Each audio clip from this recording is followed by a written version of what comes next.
नमस्कार। प्रादेशिक समाचार के साथ मैं कामिनी। पहले मुख्य समाचार। झारखंड विधानसभा का 4 दिवसीय सत्र आज से। सत्र को लेकर सत्ता पक्ष और विपक्ष ने बनाई रणनीति। सत्ता पक्ष की बैठक में नाला विधायक रविंद्रनाथ महतो को फिर स्पीकर बनाने पर बनी सहमति। राज्य के पारा शिक्षकों के मानदेय में 4% की बढ़ोतरी। सरकार का जनवरी 2025 से ही बढ़े मानदेय का लाभ देने का आदेश। मौसम विभाग ने अगले 4 दिन राज्य भर में घना कोहरा छाने का जताया पूर्वानुमान। आज कई जिलों में बारिश की संभावना। और भोपाल में आयोजित दिव्यांग महिला क्रिकेट प्रतियोगिता में झारखंड बना उपविजेता। संयुक्ता एका बनी प्लेयर ऑफ द सीरीज। और अब समाचार विस्तार से। छठी झारखंड विधानसभा का पहला सत्र आज से शुरू हो रहा है।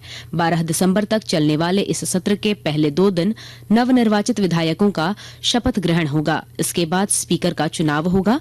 झामुमो के नाला विधायक रविंद्रनाथ महतो को एक बार फिर स्पीकर बनना तय माना जा रहा है। सत्ता पक्ष के विधायकों की बैठक में श्री महतो को स्पीकर बनाने पर सहमति बन चुकी है। 11 दिसंबर को राज्यपाल का अभिभाषण होगा और इसी दिन राज्य सरकार अपना द्वितीय अनुपूरक बजट पेश करेगी। सत्र के अंतिम दिन राज्यपाल के अभिभाषण पर धन्यवाद प्रस्ताव लाया जाएगा और फिर इस पर चर्चा होगी। आज से शुरू हो रहे विधानसभा सत्र को लेकर सत्ता पक्ष और विपक्ष ने अलग अलग बैठकर रणनीति तैयार की। मुख्यमंत्री आवास पर हुई सत्ता पक्ष की बैठक में मुख्यमंत्री हेमंत सोरेन ने इंडिया ब्लॉक के विधायकों को कई आवश्यक निर्देश दिए। बैठक के बाद संसदीय कार्य मंत्री राधा कृष्ण किशोर ने कहा कि बैठक में अनुपूरक बजट से लेकर राज्यपाल के अभिभाषण पर विपक्ष के प्रश्नों का तार्किक जवाब देने के लिए कहा गया है।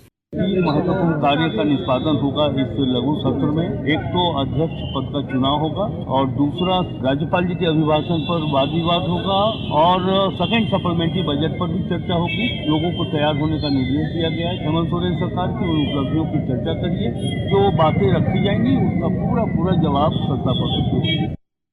मंत्री रामदास सोरेन ने कहा कि मुख्यमंत्री ने सभी को सदन के भीतर विपक्ष के सवालों का माकूल जवाब देने और सत्र को उपयोगी बनाने का निर्देश दिया। महागठबंधन दल की बैठक हुई थी जिस पर हमारा सेशन शुरू हो रहा है। उस पर जो माननीय नया सदस्यों का जब शपथ ग्रहण होगा उस पर और स्पीकर का जो चयन होगा उस प्रक्रिया क्या होगा उसी संबंधित में बताया गया है। इधर भाजपा विधायकों की बैठक में भी सत्र को लेकर रणनीति तैयार की गई है। बैठक के बाद पार्टी के प्रदेश अध्यक्ष बाबूलाल मरांडी ने पत्रकारों को बताया कि भाजपा जन मुद्दों पर सड़क से लेकर सदन तक मुखर रहेगी।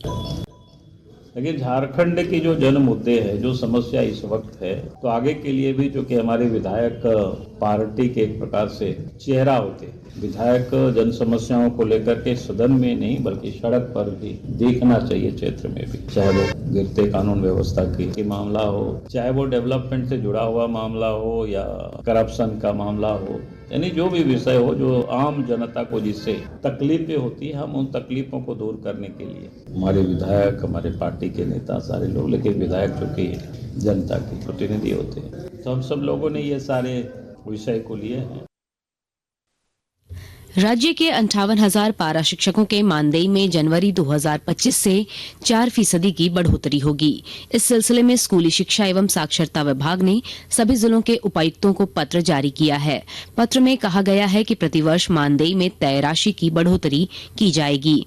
राज्य के शहरी क्षेत्र के स्कूलों में कार्यरत शिक्षकों को 2 वर्ष और शेष शिक्षकों को 1 वर्ष के एरियर राशि का भुगतान किया जाएगा। रक्षा राज्य मंत्री और रांची के सांसद संजय सेठ से 50 लाख रुपए की रंगदारी मांगने के आरोपी को पुलिस ने गिरफ्तार कर लिया है। कांके थाना क्षेत्र के हुचर निवासी मिनहाजुल अंसारी ने पूछताछ में अपना अपराध कबूल किया है। पुलिस रक्षा राज्य मंत्री से रंगदारी मांगने के पीछे मिनहाजुल अंसारी की असली मंशा का पता लगा रही है। आकाशवाणी के ताजा तरीन समाचारों के लिए आप हमारी वेबसाइट newsonair.gov.in पर लॉग ऑन कर सकते हैं। ताजा समाचार X handle @AIR news alerts और Facebook page All India Radio news पर भी उपलब्ध है। आप प्रादेशिक समाचार एकांश के X handle @AIR news _Ranchi और फेसबुक, इंस्टाग्राम पेज तथा YouTube channel AIR news Ranchi पर भी हमारे बुलेटिन सुन सकते हैं। प्रादेशिक समाचार आप आकाशवाणी रांची से सुन रहे हैं। सामुदायिक पुलिसिंग के तहत पूर्वी सिंहभूम जिले के सुदूरवर्ती लखाईडीह गांव स्थित आवासीय विद्यालय में पढ़ने वाले बच्चों को पुलिस ने जुबली पार्क और टाटा स्टील जैविक उद्यान का भ्रमण कराया। लखाईडीह एक नक्सल प्रभावित गांव है, जहां इस बार चुनाव में पहली बार निर्वाचन आयोग और जिला प्रशासन के द्वारा पोलिंग बूथ बनाया गया था। जिले के वरीय आरक्षी अधीक्षक किशोर कौशल ने बताया कि पब्लिक और पुलिस की दूरी कम करने के लिए इस प्रकार की अनोखी पहल की जा रही है। बोकारो जिले में स्कूल बसों को दुरुस्त रखने के लिए जिला प्रशासन की ओर से सख्त कदम उठाए जा रहे हैं और जानकारी दे रहे हैं हमारे संवाददाता। बोकारो जिला परिवहन पदाधिकारी ने जिले में संचालित विद्यालयों को स्कूल बसों का फिटनेस और आवश्यक कागजात अविलंब दुरुस्त कराने का निर्देश दिया है। डीटीओ ने कहा है कि कई स्कूल बसें 15 साल से भी ज्यादा पुरानी चल रही हैं, जो बच्चों के आवागमन की दृष्टि से खतरनाक हैं। ऐसे स्कूल संचालकों के खिलाफ सख्त कार्रवाई की जाएगी। उन्होंने कहा, अभियान चलाकर वाहनों की जांच की जाएगी। मनोज कुमार, आकाशवाणी समाचार, बोकारो। मौसम विभाग ने अगले 4 दिनों तक राज्य में घना कोहरा छाने का पूर्वानुमान व्यक्त किया है। इस दौरान ठंडी हवा के कारण रात में कनकनी और अधिक बढ़ सकती है। इस दौरान न्यूनतम तापमान में तेजी से गिरावट आएगी। मौसम विज्ञान केंद्र रांची के निदेशक अभिषेक आनंद ने बताया कि आज पलामू, गढ़वा, लातेहार और उत्तरी भाग के कुछ हिस्सों को छोड़कर राज्य भर में हल्के से मध्यम दर्जे की बारिश हो सकती है। 9 तारीख को उत्तर पश्चिमी भाग को छोड़ के शेष भागों में हल्के से मध्यम दर्जे की बारिश की संभावना जताई जा रही है, जिससे दिन का जो तापमान है झारखंड का, उसमें 2 से 3 डिग्री की गिरावट देखने को मिलेगी और जो न्यूनतम तापमान है उसमें 2 से 4 डिग्री की आपको बढ़ोतरी देखने को मिलेगी।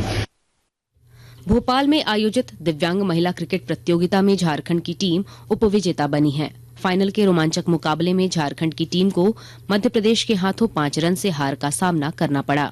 झारखंड की कप्तान संयुक्ता इक्का को प्लेयर ऑफ द सीरीज और सर्वश्रेष्ठ बल्लेबाज का पुरस्कार दिया गया। महिला उरांव को सर्वश्रेष्ठ गेंदबाज घोषित किया गया। और अब कुछ संक्षिप्त खबरें।